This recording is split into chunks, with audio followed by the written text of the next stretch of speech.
Shalum, Shalum, and welcome. Welcome to the White Rose Family Channel. If you're tuning in for the first time, bear with me for a second. If you're tuning in for the first time, my name is Symmanayah, and these are the words I'm compelled to present before an awakening set-apart nation. To those who are drawn by the Almighty Creator, to Yahusha Mashiach, as it is written in John 6:44. In this segment of the Final Exodus Countdown 2023, I want to talk about what I would consider EndTime Waves. But before I get into this message, I want to say this, that the views expressed in these messages do not reflect the views of the owners, managers, shareholders, and or sponsors of this media platform. With that said, let's get started. The Final Exodus Countdown 2023. A time of which I believe the month known as December, by the 21st day, it would be obvious, it would be clear that the final Exodus has begun and will be completed. All doubts will be removed. I encourage you to listen to the first segment of the series, The Final Exodus, the first and second, and you'll see why and how some of the influences that brought me to this point of saying December of 2023. With that said, my brothers and sisters, less than 13 months from now, we will see things occurring that's bringing us together, and all doubt will be removed by this. Not all, mostly all doubt to those who are seeking to discern will be removed. But there are things we must consider, O Yashar'al, for such a time as this. 3 major promises that are ignored. There's a lot of people talking about what's going to happen, what will happen, what times we are in. How many people are saying what we should be doing? Some are riding the coattails of the scripture that say don't worry about tomorrow and say, well, that's what the book says. It says don't worry. It did not say ignore the instructions from the Almighty Father that entails planning and preparation. But if he hasn't given you any plans or any move to prepare, sure, you don't worry. Know that he will. We must learn how to discern the living presence of the Spirit of Yahuah that comes to us in Yahusha's name and make the scriptures alive, opposed to taking the text and leaning on the text. This is why this is one of the reasons why I say the letter kills and the spirit makes alive. The spirit brings understanding to what is written. 3 major promises, my brothers and sisters: discipline, vengeance, and wrath. Let me read the following, my brother, my sister, my family. Revelation 3:19 says, as many as I love, I reprove and discipline. So be ardent and repent. What is the face of the discipline of the Almighty Father? Does he use us one towards another in bringing discipline and correction? Are we so wrapped up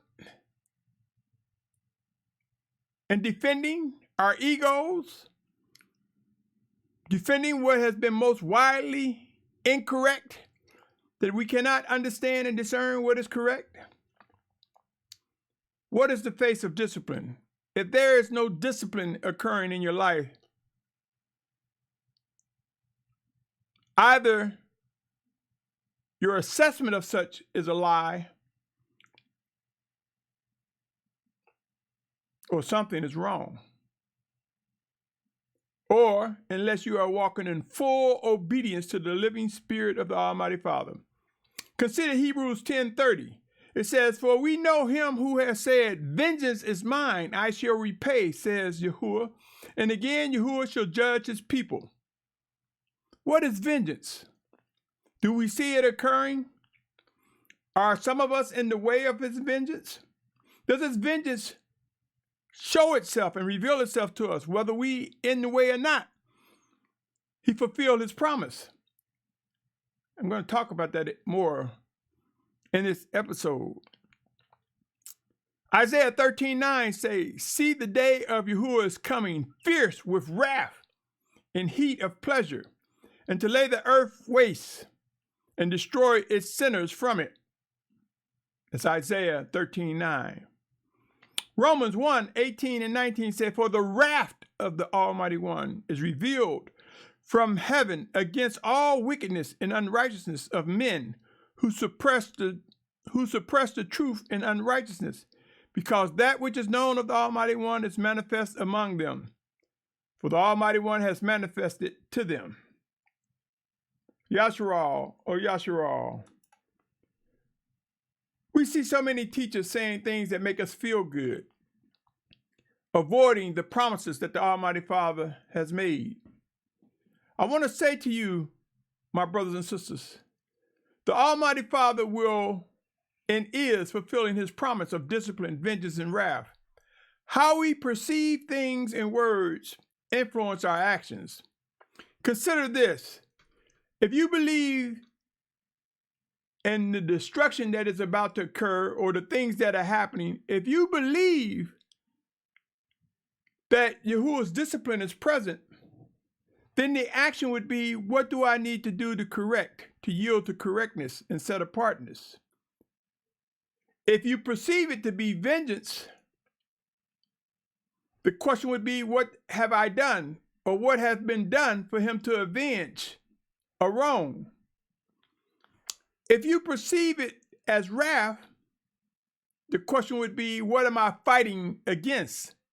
You see, my brothers and sisters, the scriptures tell us, and I'll share that passage in a moment, that he reigns on the just and the unjust.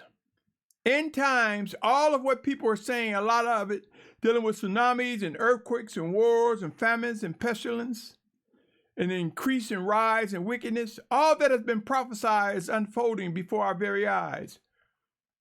More so than days of old, more so than yesterday. The world is pushing the limits to see how far they can go.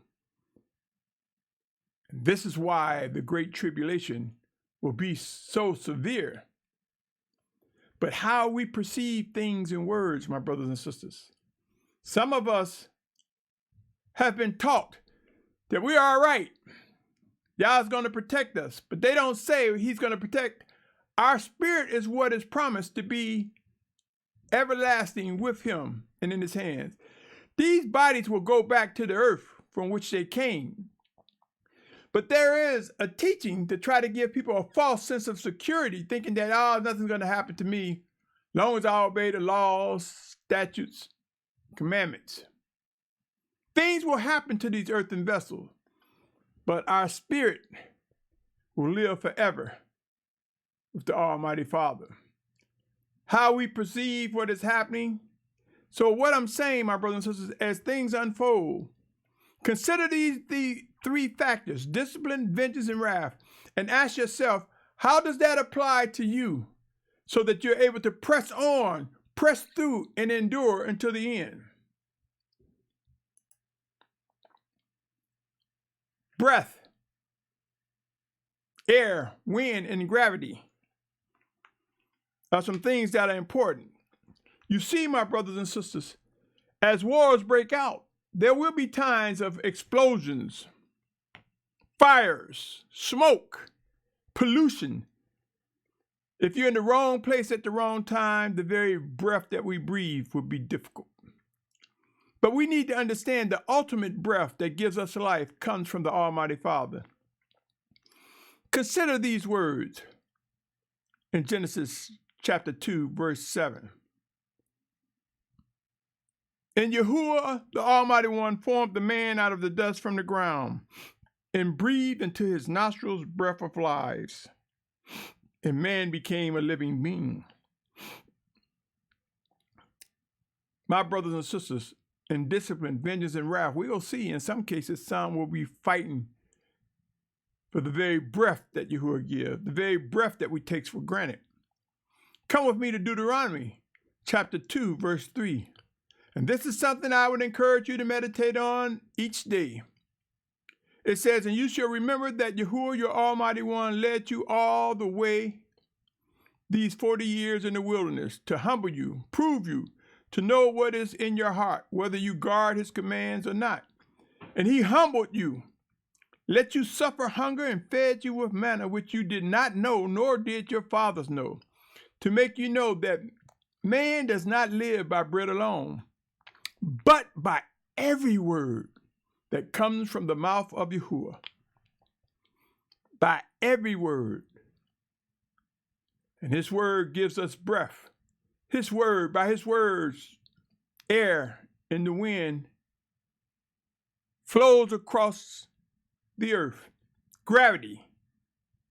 Many of us, we can't see gravity, but we see the results of gravity. There's arguments, consumption of time, people distracted over whether the earth is round or flat. I submit to you, my brothers and sisters, set those arguments to the side. But know this, there is gravity by the word of the Almighty Father that keeps things in their proper perspectives. We will discover how gravity plays an important part in the coming days ahead. Things we taken for granted. Breath, air, wind. We will discover how jet streams will move and change as the oceans slow down their currents to make way for ease of travel for the final exodus, to be on ships gliding across the water. When the waters are still or slow, it makes it easy to get across them quickly. My brothers and sisters, waves, there's going to be waves of discipline, vengeance, and wrath. And we must know what is expected of us, how to identify, how to discern. We must understand that the scriptures lets us know the importance of water. It even in some cases uses water to symbolize the word of the Almighty Father. Consider the water that we have, O Yashar'al. And in its discipline, vengeance, and in its wrath, the waters will be disrupted. Consider Genesis 1:2. And the earth came to be formless and empty, and darkness was on the face of the deep. And the Spirit of the Almighty One was moving on the face of the waters. Literal, face of the waters. Drop down to 6 and 7, it says, Genesis 1, 6 and 7. And the Almighty One said, let an expanse come to be in the midst of the waters, and let it separate the waters from the heavens. He's talking about land. And the Almighty One made the expanse and separated the waters which were under the expanse from the waters which were above the expanse. And it came to be so. Dropping down to 9. And the Almighty One said, let the waters under the heavens be gathered together into one place, and let the dry land appear. And it came to be so. Many people will take these and want to just fuel, promote, participate in arguing whether the earth is round or flat. There's gravity on the face of the earth, and there's gravity on other planets. This message is not to fuel that discussion, but what it is presented for you to understand the things we've taken for granted. Water, his word. Consider Ephesians 5th chapter, verse 25 through 27. For it reads, husband, love your wives, as Messiah also did love the assembly and gave himself for it, in order to set it apart and cleanse it with the washing of water by the word. Washing of water by the word. If you look in the passage where Yahusha met the woman at the well, and he spoke of giving endless water, that endless water is the endless word of the Almighty Father coming to us in the name of Yahusha. My brothers and sisters, why, oh why, do we neglect following the Spirit's guidance when it comes to discerning what is right, what is true? Why do we allow ourselves to be subjected to the programming when it comes to our literacy, our reading abilities, our comprehension? My brothers and sisters, in the 4th chapter of John, we see where Yahusha reads in the 12th verse, "Are you great?" The woman says to Yahusha, "Are you greater than our father Yaakov, who gave us well and drank from it himself, his sons and his cattle?" Yahusha answered and said to her, "Everyone drinking of this water shall thirst again, but whoever drinks of the water I give him shall certainly never thirst. And the water that I give him shall become in him a fountain of water springing up into everlasting life." He's speaking about the word. Words of righteousness, words of life, my brothers and sisters.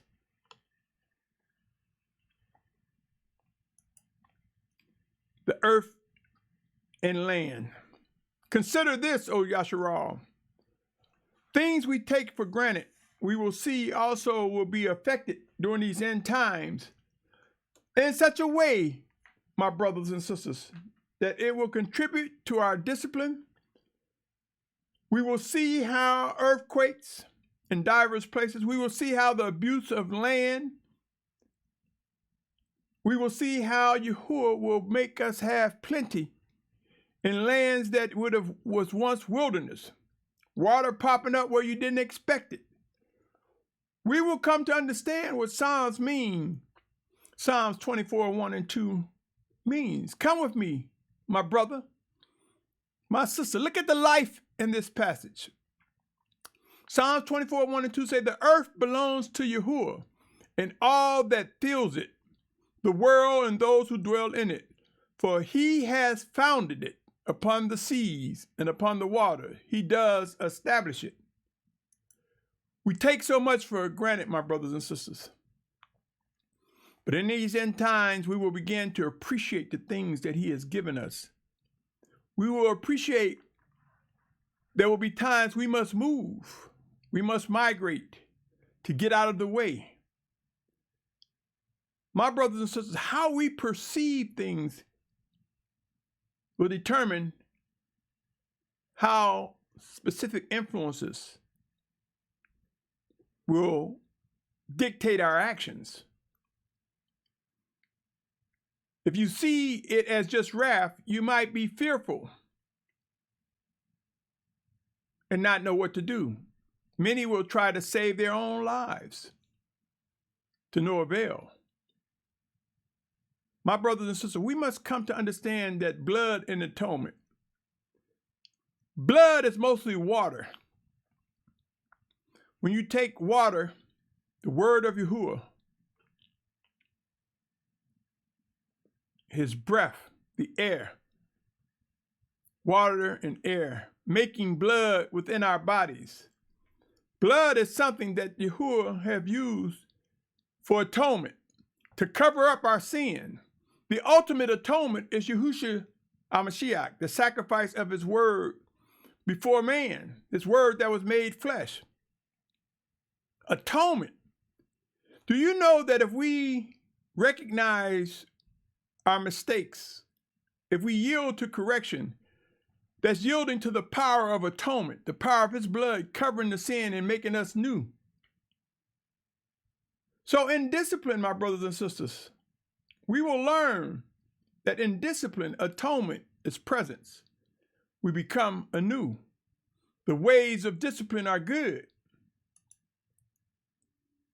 Consider these words, my brothers and sisters, as I believe they do relate to blood and atonement. The 12th chapter of Exodus, verse 12 and 13. 12th chapter of Exodus, verse 12 and 13. "And I shall pass through the land of Mitzrayim on that night, and shall strike all the firstborn in the land of Mitzrayim, both man and beast, and all the mighty ones of Mitzrayim. I shall execute judgment. I am Yahuah. And the blood shall be a sign for you on your houses where you are. And when I see the blood, I shall pass over you, and let the plague not come on you to destroy you when I strike the land of Mitzrayim."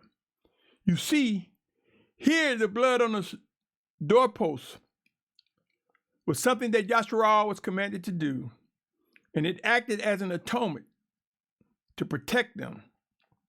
The scriptures tell us that the Almighty Father does not change. Will we witness those who yield to the atoning power of Yahusha Mashiach be spared? Some will, some will not, in terms of literally and physically. But all those that are his will remain his, for no one can take us out of the hand of the Almighty Father. Come with me to Romans chapter 3, verse 21 through 26. For it reads, therefore, by works of Torah, no flesh shall be declared right before him, for by the Torah is the knowledge of sin. The Torah means instructions. Many people have sensationalized Torah and think it's just the first 5 books of Moshe. This is not so. Torah means instruction, my brothers. It says, but now, apart from the Torah instruction, a righteousness of the Almighty One has been revealed, being witnessed by the instruction, the Torah, in the prophets. And the righteousness of the Almighty One is through belief in Yahusha Messiah to all and on all who believe. For there is no difference, for all have sinned and fall short of the esteem of the Almighty One, being declared right without pain by his favor through the redemption which is in Messiah Yahusha, whom the Almighty One set forth as an atonement through the belief in his blood to demonstrate his righteousness, because in his tolerance the Almighty One has passed over the sins that have taken place before us, to demonstrate at the present time his righteousness, that he is righteous and declares righteous the one who has belief in Yahusha. We will learn, my brothers and sisters, in the midst of discipline, vengeance, and wrath, there's the power of his blood, the power of atonement that brings about renewalness. Famine and food shortages. Consider these words, O Yashar'al. Many people talk about it.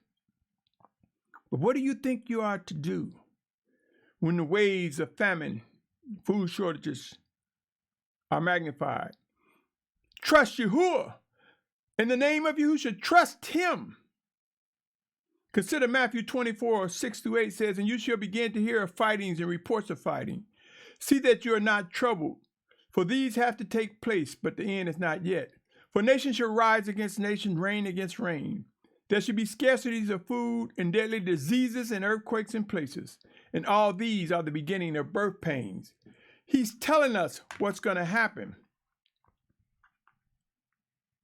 He's telling us what to expect. And if we search out the scriptures, we will discover that there are instructions on how we are to respond.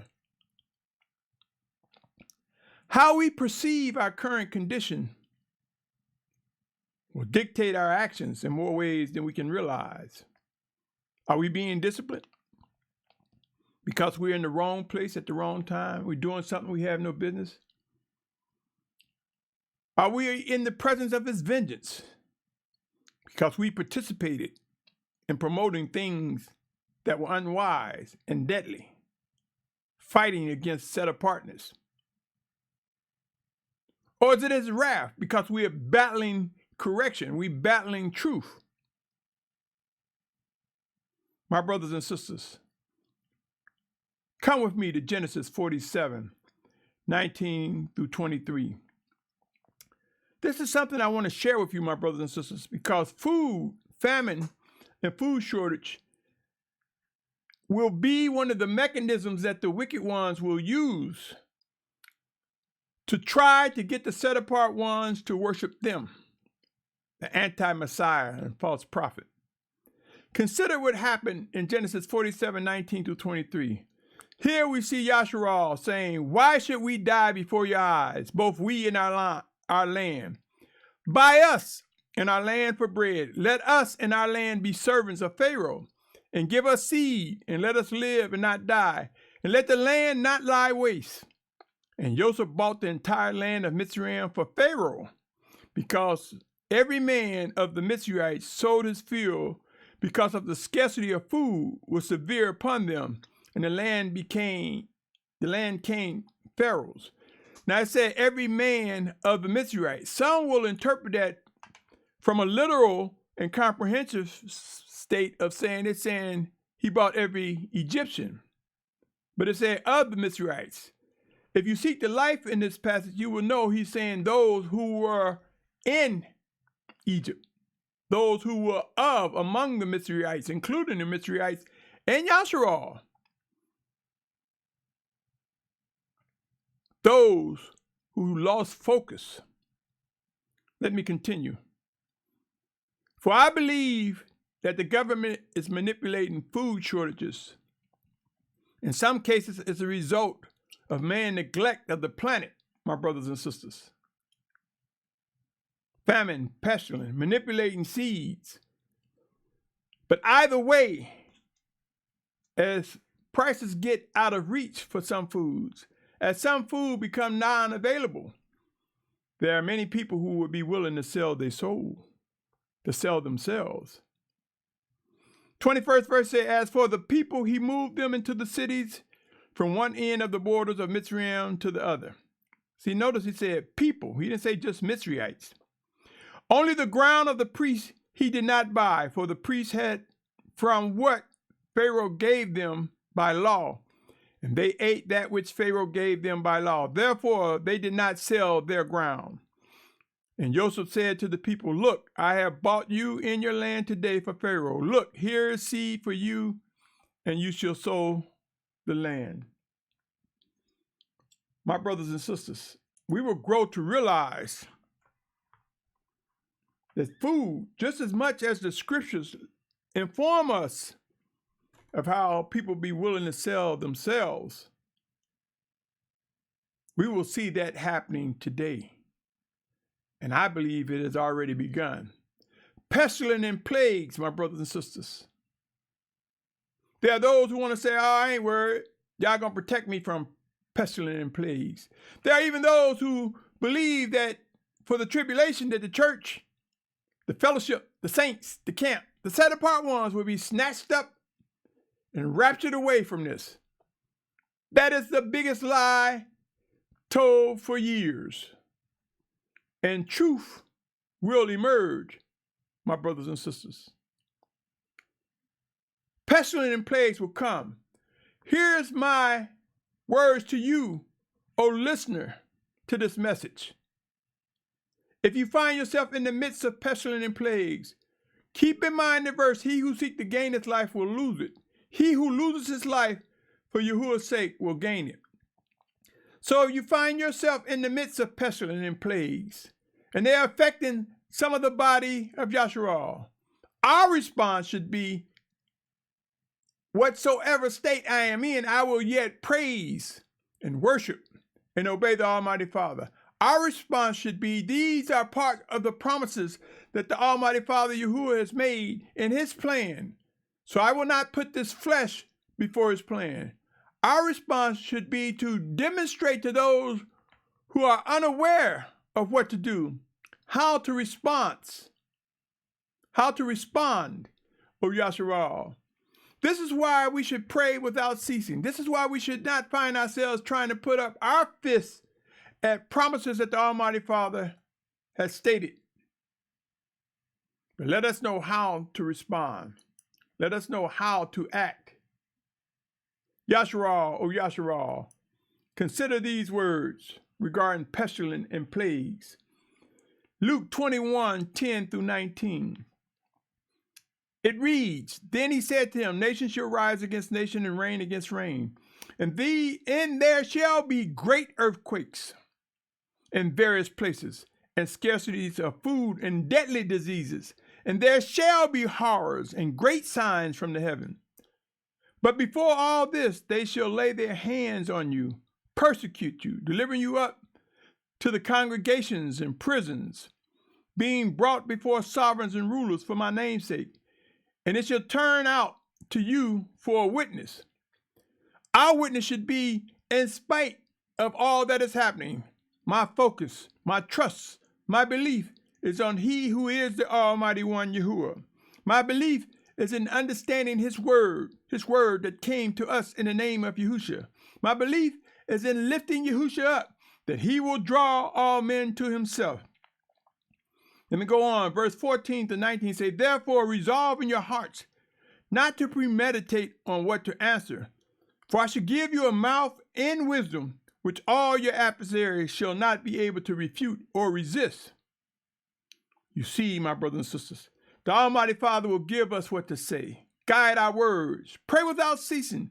Let us be mindful and know how to respond and demonstrate to the world our commitment to serve and worship he who is the Almighty One.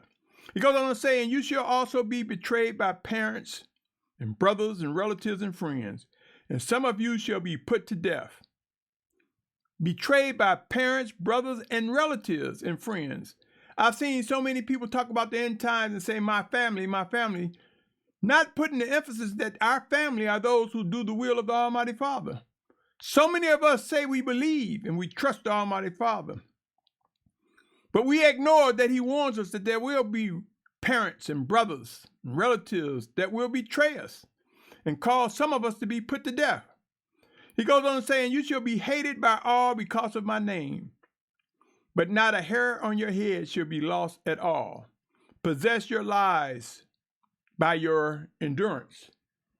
Endure, my brothers and sisters. We will find the ability to endure the promises that lie ahead. Will be understanding what we are to do, what we should be doing, how we are to respond. Earthquakes, sinkholes, and tsunami. You hear people talking about it. I say to you, O Yashar'al, let me share the following passage. Luke 21:11. There shall be great earthquakes in various places, scarcities of food and deadly diseases, and there shall be horrors and great signs from the heaven. This is part of the Almighty Father's plan. How we perceive, how we respond is critical. Those of you who have been ordered to be in the footprint of these earthquakes, you will discover that the Almighty Father wants you to tell those that are on milk or who have stumbled to not fret. Beyond the physical death lies everlasting life with the Almighty Father. You see, so some will be in that footprint to comfort those who may not know how to deal with the actions that are unfolding. Let us choose our sides wisely. Let us consider what I call an example of one of the first sinkholes to be mentioned in life. Come with me to Numbers 16:28 through 32. Numbers 16:28 through 32. And Moshe said, by this you know that Yahuah has sent me to do all these works, that they are not from my own heart. If these die as all men do, or if they are visited as all men are visited, then Yahuah has not sent me. But if Yahuah creates what is unheard of, and the earth opens its mouth and swallows them up with all that belongs to them, they go down alive into the grave, then you shall know that these men have scorned Yahuah. He said, if he creates what's unheard of, this is why I say the first sinkhole ever known to man. And it says, and it came to be as he ended speaking all these words, that the ground under them split apart. It's talking about Dathan, Abiram, and Korah. And the earth opened its mouth and swallowed them up with their households, all the men of Korah with all their goods. Yashar'al, O Yashar'al. The scriptures tell us that the Almighty Father is the same today as yesterday, that there's no change. Do you think in these final hours of end times we will not see some of the rebellious swallowed up in sinkholes or as a result of earthquakes? End times, many will recognize discipline, vengeance, and wrath more clearly, hunger and yield to correction, and many will not. Choose this day, my brother, my sister, choose how to examine, how to vet, how to discern the connectivity and the flow of the Spirit of Yahuah before us, in us, through us, one towards another. Let's visit these words, my brothers and sisters, and seek to discern the life in them. Matthew 24:37 through 42. Matthew 24th chapter, verse 37 through 42 says, "And as the days of Noah, so also shall the coming of the Son of Adam be. For as they were in the days before the flood, eating, drinking, marrying, giving in marriage until the day that Noah entered in the ark. They did not know until the flood came and took them all away. So also shall the coming of the Son of Adam be. Then two shall be in the field, the one is taken, the other, and one is left. Two women shall be grinding at the mill, one is taken, one is left. Watch therefore, for you do not know what hour your master is coming." What hour? As far as the times, end times, the season that leads up to his return, there's a lot that he make known to us. My brothers and sisters, there are those who will say, show me the script, and I'll believe it when I see it. Are we not aware that the scriptures say without faith, without belief, it's impossible to please the Almighty Father, and that belief is the evidence of things not seen but expected? Let's visit these words as well. Luke 17:28 through 36 reads, "And likewise, as it came to be in the days of Lot, they were eating, they were drinking, they were buying, they were selling, they were planning, they were building. But on the day Lot went out of Sodom, it rained fire and sulfur from heaven and destroyed all. It shall be the same in the day of the Son of Adam is revealed. In that day he shall be on the house. In that day he who shall be on the housetop and his goods in the house, let him not come down to take them away. And likewise the one who is in the field, let him not turn back. Remember the wife of Lot. And if we know the story, she turned back. We will learn how to press forward, how to step into the things that are expected going forward, and not let our curiosity cause us to be like Lot's wife, or worse. It goes on to say, whoever seeks to save his life shall lose it. Whoever loses his life shall preserve it. I say to you, in that night there shall be two in one bed, the one shall be taken, the other shall be left. Two women shall be grinding together, the one shall be taken, the other shall be left. Two shall be in the field, the one shall be taken, the other shall be left. Yashar'al, my brothers and sisters,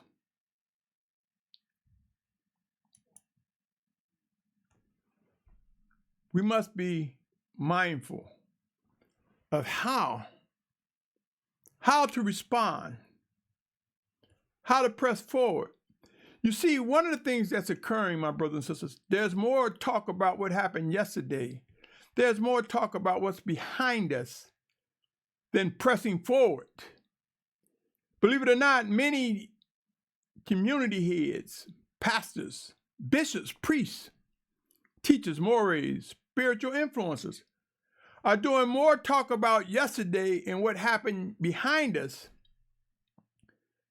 Some are even talking more about what's gonna happen and what's unfolding than they're talking about what we are supposed to be doing, how we are to vet and examine and discern the living instructions coming from Abba Yahuah, whether it be directly to our spirit or him speaking through a brother or sister, or opening the mouths of a donkey, or causing the stones to cry out. You see, O Yashar'al, we must beware of those who have been blinded by Abba Yahuah. The scriptures tell us that he blind those who are unbelieving and rebellious. Are we not aware that even in leadership, there are those that are blinded because they are pushing their own agenda? Or are we trusting because they say more a community head, a pastor, a bishop, that they must know what is right? Or because they promote something that's widely incorrect, leading people to believe it is correct? A great correction is coming, my brothers and sisters. For those who sling around, I don't fear anything, I'm not afraid. Consider these words, my brother. my sister, and why they are important. Proverbs 9:10 states, the fear of Yahuah is the beginning of wisdom, and the knowledge of the set-apart one is understanding. You see, so fearing Yahuah, if we say, I don't fear anything, we need to qualify it by saying we don't fear what man can do, but we fear the Almighty Yahuah. And in that fear comes understanding, wisdom, guidance for what is needed during these last days, for what is needed in fulfilling the final Exodus. Proverbs 14:26-27 says this, in the fear of Yahuah is strong trust, and his children have a place of refuge. That refuge for his children may be physical and literal. That refuge may be to face physical death as a martyr for Yahusha's name, to face physical death and not worry about trying to save this physical life, but lose it for Yahusha's name.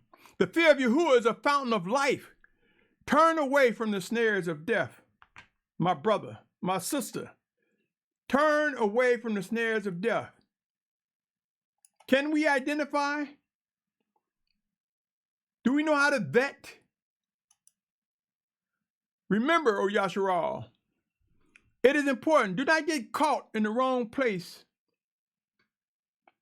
or with the wrong people. Vetting and examining what people say requires asking questions, discovering what's connective. Discovering the connectivity of Yahuwah's word. If we cannot see the connectivity in the flow of his word as it moves to wholeness, something is wrong. It is important, my brothers and sisters, for us to realize what is expected. And when someone speaks things that bring erroneous division, something is wrong. Step away from it. There's too much tolerance for compromising teachings and belief. There's people slinging words like we can agree to disagree, or nobody's perfect, or every man be a liar and Yahuwah be true. But they don't say Yahuwah can speak through us, one towards another. You see, we must understand what passages are saying. Come with me, my brothers and sisters, to Matthew chapter 10, 34-39. For it reads this, my brother, my sister, do not think that I have come to bring peace on earth. I did not come to bring peace, but a sword. For I have come to bring division. A man against his father, a daughter against her mother, a daughter-in-law against her mother-in-law. And a man's enemies are those of his own household. He who loves father or mother more than me is not worthy of me. He who loves son or daughter more than me is not worthy of me. And he who does not take up his stake and follow after me is not worthy of me. He who has found his life shall lose it, and he that has lost his life for my sake shall find it. There's a division that's wicked, my brothers and sisters, that just brings confusion with no instructions, that just bring fighting and battles that are unfruitful. But there's a division that is caused by the power and might of the word of Abba Yahuwah in Yahusha's name, to separate the wicked, to give us the strength to come away from compromising teachings and fellowships and practices. There's a division that draws us closer to the Almighty Father, that gives us the wisdom to purge wickedness from our midst. EndTime Waves, as discipline comes, it will require coming away or purging the things that are wicked. So many people speak of the final Exodus, my brothers and sisters. Talk about it. But it's not much talk about what we need to do. There's the if we do this, or he ain't gonna do anything until we do this. Trust and obey, O Yashar'al. Perceptions and belief will make a difference. As hard times come, as disease and plagues and famine come, as earthquakes and wars come, some of us will be in the midst of it. But do we perceive that we're in the midst of it because we're being disciplined for something we're doing wrong? Do we interpret that we're in the midst of it as his vengeance comes, that there's something he wants us to say or do to those who are receiving the vengeance? You see, case in point, if you believe it's vengeance and nothing else, then there's a fear and anxiety that may be demonstrated. But if we look at it, this is part of Yahuwah's plan, and my spirit will be with him forever, I will work diligently to not fret in the midst of his vengeance, knowing that he had promised it. I will think about discipline as his vengeance is going, to say, what is it that I need to be corrected in? If we look at it as just wrath, we'll find ourselves seduced by those who cannot relate and say, oh, he just beat up on me, all his wrath. And his wrath comes on those who are battling against the truth, battling against his ways. There's a difference, O Yashar'al, how we perceive. I want to encourage you strongly, no matter what state you're in, to discern how to press forward. Don't look back like Lot's wife. Don't look back out of curiosity. Don't look back running to funerals, because more and more people will die in the days ahead.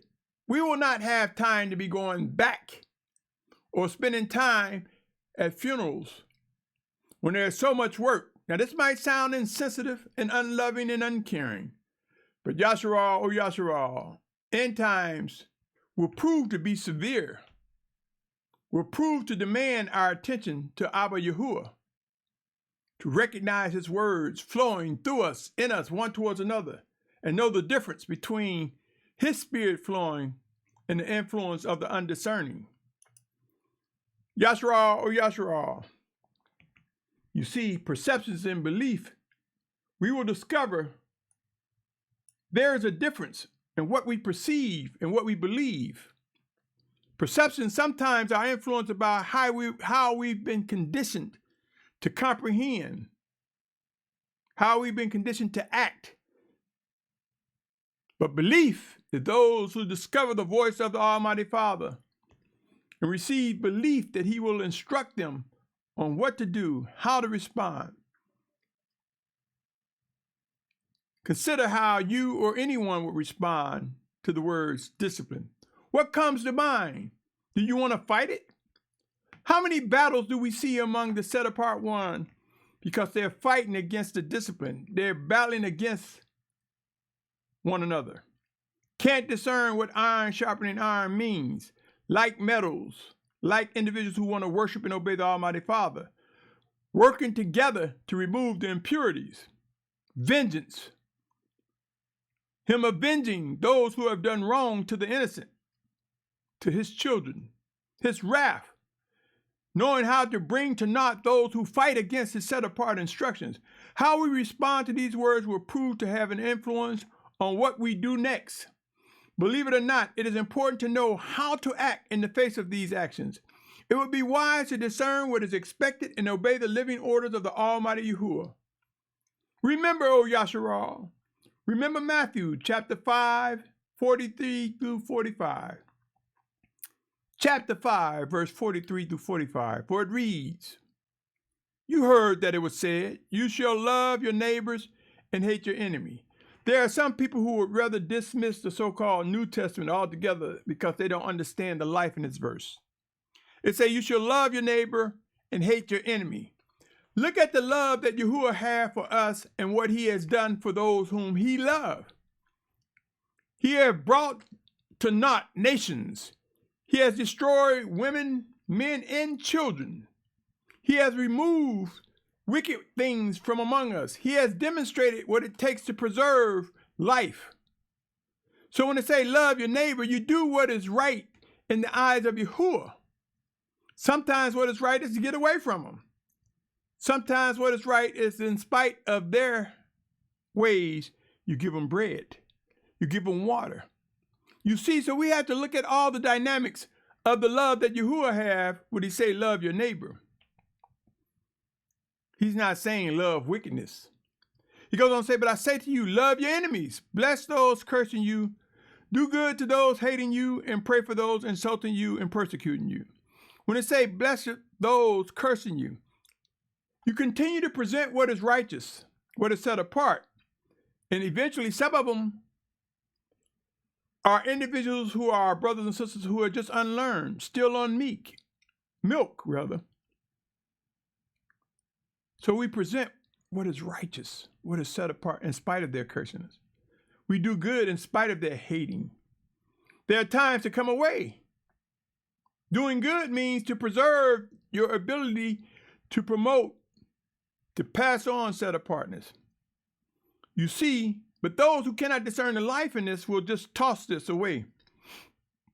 It says, so that you become sons of your Father in the heavens, because he makes his sun, listen carefully, rise on the wicked and on the good, and sends rain on the righteous and on the unrighteous. You see, those who want to give you this false sense of security, saying that Yashar'al don't have to worry, be careful, my brothers and sisters, of their lies and their erroneous teachings.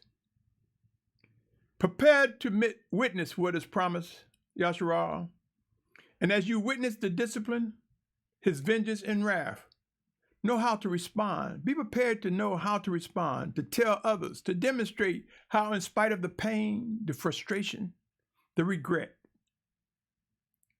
that there's a refinement that is going forward in the plan of Yahuah.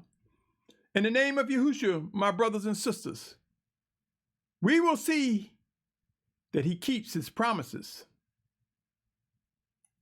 We will learn how to respond. Consider these words as I draw close to a wrap or end of this message. Proverbs 4:23 through 27. Know the importance of pressing forward. It is a difficult thing because we have been so inundated with entertainment, distractions, things that grab our attention. There needs to be teachings more and more on how to look forward in spite of our curiosity of what's happening behind us. Proverbs 4:23 through 27 say, watch over your heart with all diligence, for out of it are the sources of life. Turn away from you a crooked mouth. Put perverse lips far from you. Let your eyes look forward and your eyelids look straight before you. Consider the path of your feet, and all your ways are established. Do not turn to the right or the left. Turn your foot away from evil. My brothers and sisters, when they say don't turn right or left, there are laws. There are programmed propaganda talking about how we should be governed, the right or the left. Or even in marching and coming together, there are people saying, always go left, you can never go wrong. Always go right. We have been inundated with man's way of describing the right and left.